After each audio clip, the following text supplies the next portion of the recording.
Grabe, napakaganda mo, Northern Blossom. Matatagpuan ito sa may Atok, Benguet, 2 hours na biyahe mula sa Baguio City.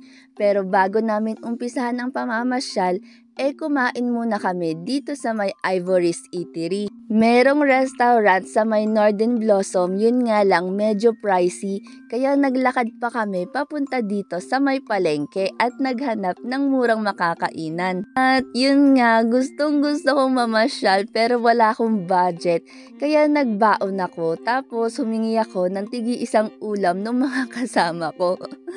Talaga, at yung total nga pala ng nagastos ko lang dito sa pamamasyal sa may Northern Blossom is nasa 550 pesos lang.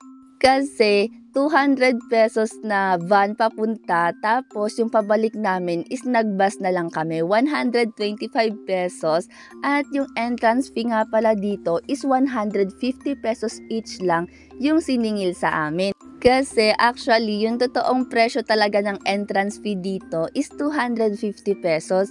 Yun nga lang, dahil nga daw sa Binagyo at konti lang yung bulaklak, 150 pesos each lang yung siningil. Nag-ayos muna ako para maganda naman ako sa picture. Tiyas! At eto na nga, grabe, di ko talaga in-expect na sobrang ganda dito. Yun nga lang, konti lang talaga yung bulaklak.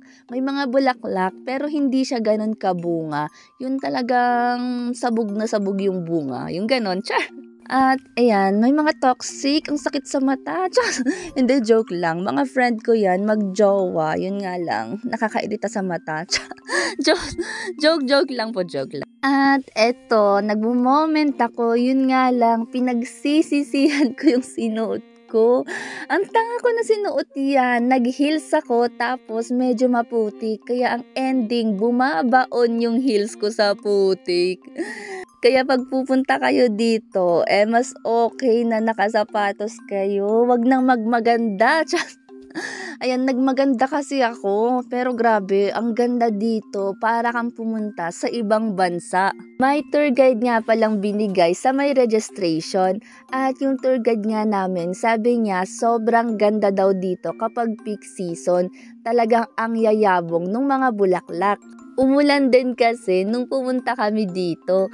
Kaya meron yung time na makikita yung mga bundok. Tapos meron naman yung time na matatakpan talaga ng napakalaking hamog. Tapos medyo maputik talaga. Pero grabe, sobrang ganda dito. Worth it yung binayaran namin kahit na hindi ganun kabunga yung bulaklak. Okay, follow the leader and then pose. Pogi, sige na. You're always on my mind. Sige na.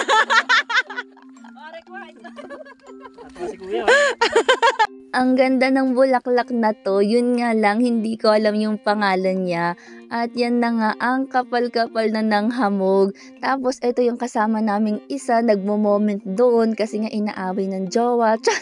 Hindi, joke lang. At grabe, ang ganda dito, yun nga lang, talagang tsambahan. Kasi tignan nyo, pag umatake yung makapal na hamog, hindi ka talaga makakakuha ng magandang picture.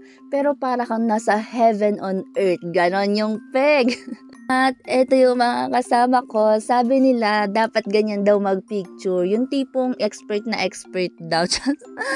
At eto, pauwi na nga kami kasi tapos naman na kaming namasyal, nakapicture na rin kami at marami na rin kaming nakuhanan. Nga lang, mas maganda talaga pag pupunta dito pag maraming bulaklak.